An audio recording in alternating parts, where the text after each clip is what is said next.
presented by Ma Gayatri Sweet.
हम ही तोहर बेटा छियौ, तू ही हमर माय के, जिंदगी भर सेवा करती नहीं जेती कमाई के।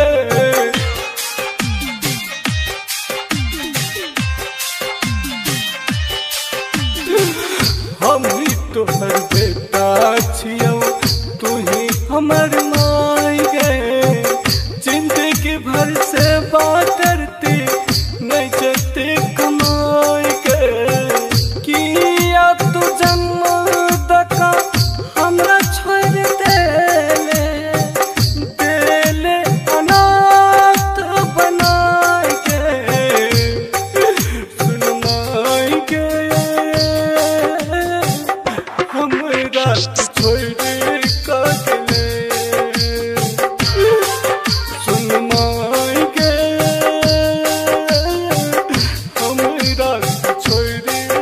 गेले।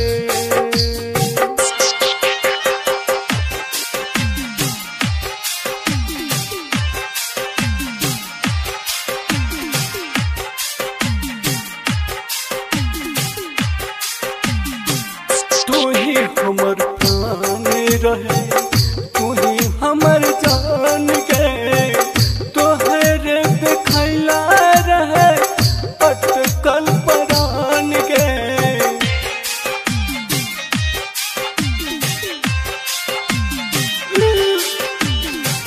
तू ही हमर प्राण रहे, तू ही हमर जान के, तोहरे देखैला अटकल परान गे। बचपन में कतक दर्द हम तोरा दिलियौ में तोरो विदाई गे। सुन माय गे हमरा तू छोड़ का गेले।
छौ देख किछ न सुझाया तोहरा बिना संसार गे सुन माई गे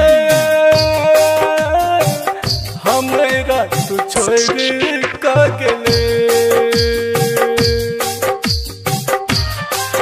सुन माई गे हमरा तू छोड़ का गेले। माँ गायत्री रिकॉर्डिंग स्टूडियो मलंगवा, सर्लाही, नेपाल।